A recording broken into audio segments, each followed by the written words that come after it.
દીપકભાઈ, તમે જ્યારે આમ આદમી પાર્ટીમાં ઉમેદવારી કરી ત્યારે તમને કોઈ અન્ય પક્ષ તરફથી કોઈ ફોન, કોઈ મેસેજ કે કોઈ દબાણ કોઈ વ્યક્તિ દ્વારા કરવામાં આવ્યું હતું? ના, એવું મારી પર કોઈ એવું દબાણ આવ્યું નથી. મારા ફાધર પર ફોન આવ્યા હતા અને દબાણ એટલા માટે નહીં આવી શકે કે મારા ફાધરે સ્પષ્ટ એમને કહી દીધું કે એની રીતના એની વિચારધારા પ્રમાણે ચાલે છે ને એમાં હું કંઈ કરી શકું નહીં. અને બધાને ખબર છે હું એકવાર કોઈ નિર્ણય લઉં છું, એક મક્કમતાથી નિર્ણય લઉં છું, કોઈની સાથે જોડાઉં છું તો મારી પર કોઈ દબાણ આવશે પણ તો પણ હું કોઈ જગ્યાએ હળવાનો નથી, એટલે વિચારીને પણ કોઈ દબાણ મારી પર લાવી શકે નહીં. જે જગ્યા પરથી તમે ઉમેદવારી નોંધાવી છે એ યુવાનોને શું પ્રશ્ન છે ખાસ?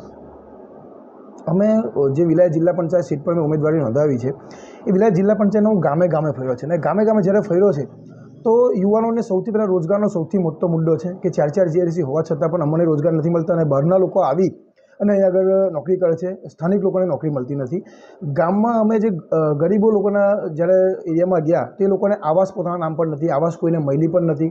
અને 30 વર્ષથી ભાજપે અહીંયા રાજ કર્યું છે, ભાજપની સરકાર હોવા છતાં પણ એ લોકોની સમસ્યાઓ દૂર થઈ નથી. અને આ લોકોની સમસ્યા જોઈને મને પોતે દુઃખ થયું કે ચાલો 30 વર્ષથી આ લોકોની સમસ્યા દૂર ના થઈ શકે તો આ વખતે અમે ભરપૂર દરેક ગામે ગયા અને મારી પહેલી પ્રાથમિકતા રહેશે કે સૌથી પહેલાં આ લોકોને જે સુવિધા નથી મળી એ સુવિધા પૂરી પાડવાની રહેશે.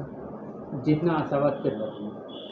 જીતનો આશાવાદ તો જનતાની ઉપર છે, જનતાના આશીર્વાદની ઉપર છે. મારું કામ છે મહેનત કરવાનું ને હું ઓલરેડી મહેનત કરું છું. હું બધાને એટલી જ વિનંતી કરીશ કે આપણે બધી જ પાર્ટીને આટલા વર્ષોથી મોકા આપ્યા છે, ભાજપને પણ આપ્યા છે અને કોંગ્રેસને પણ આપ્યા છે.